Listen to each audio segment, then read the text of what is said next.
নিরামিষ আমিষ দুরকমভাবেই কিন্তু রেসিপিটা বানানো যায়।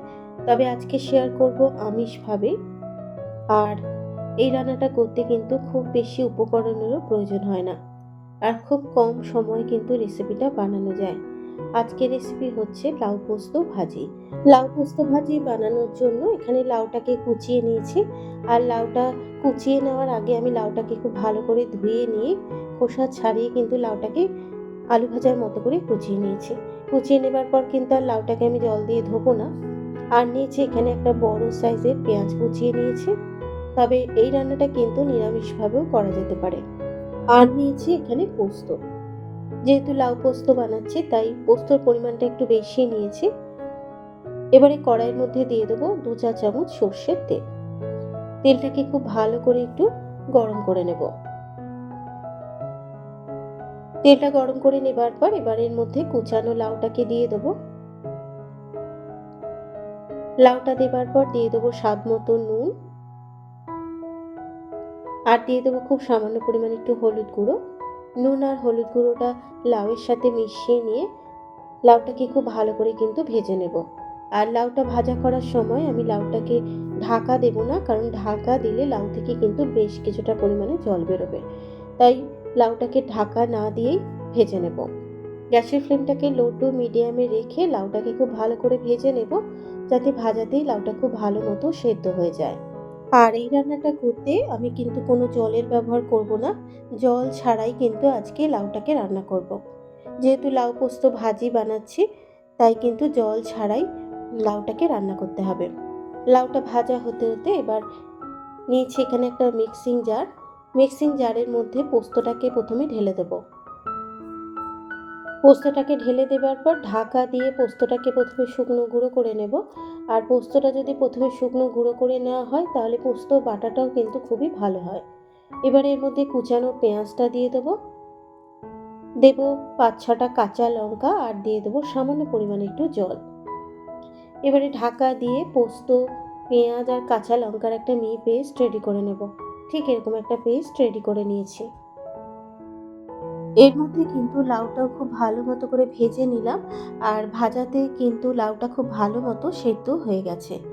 লাউটা ভাজা হয়ে যাবার পর এবার একটা প্লেটের মধ্যে ভেজে নেওয়া লাউটাকে ঢেলে নেব। ঢেলে নেবার পর এবার ওই কড়াইয়ের মধ্যে দিয়ে দেবো আরও 2 চা চামচ সর্ষের তেল। তেলের মধ্যে 2টো শুকনো লঙ্কা ভেঙে দিলাম আর 1/2 চা চামচ কালো জিরে ফোড়ন দিলাম।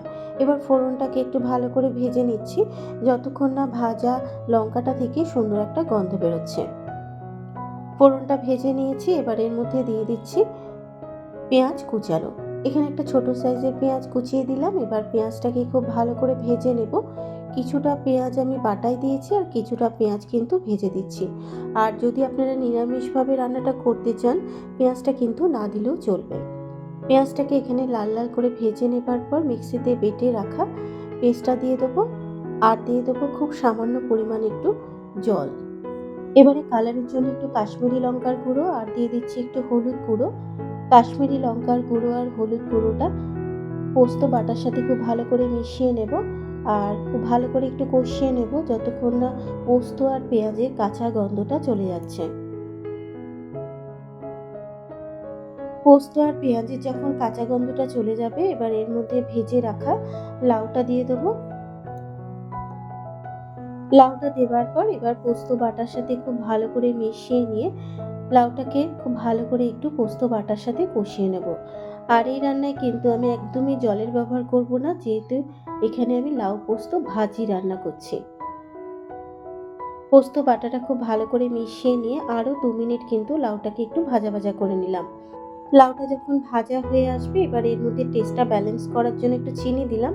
আমি এখানে গুঁড়ো চিনির ব্যবহার করেছি, আপনারা চাইলে দানা চিনিরও ব্যবহার করতে পারেন। চিনিটা দেবার পর এবার খুব ভালো করে মিশিয়ে নিলাম। মিশিয়ে নেবার পর সব শেষে নামানোর আগে দিয়ে দেবো বেশ কিছুটা পরিমাণে ধনেপাতা কুচানো। আর ধনেপাতা কুচানো যদি সবার শেষে দেওয়া হয় তাহলে লাউ পোস্ত ভাজিটা খেতে কিন্তু দারুণ টেস্টি হবে। ধনেপাতা কুচানোটা মিশিয়ে নিলেই তৈরি হয়ে যাবে আমার আজকের রেসিপি লাউ পোস্ত ভাজি। আর গরম গরম ভাতের সাথে এই লাউ পোস্ত ভাজিটা খেতে কিন্তু দারুণ হয়। কেমন লাগলো রেসিপিটা অবশ্যই একটা কমেন্ট করে জানাবেন। যদি রেসিপিটা আপনাদের ভালো লেগে থাকে ইউটিউব থেকে দেখলে চ্যানেলটাকে সাবস্ক্রাইব করে পাশে থাকা বেল আইকনটি প্রেস করে দেবেন, আর যারা ফেসবুক থেকে দেখছেন পেজটাকে ফলো করার অনুরোধ রইল। তাহলে আজকের মতো এই পর্যন্ত, আবারও হাজির হয়ে যাব অন্য কোনো নতুন রেসিপি নিয়ে। সুস্থ থাকবেন, ভালো থাকবেন, ধন্যবাদ।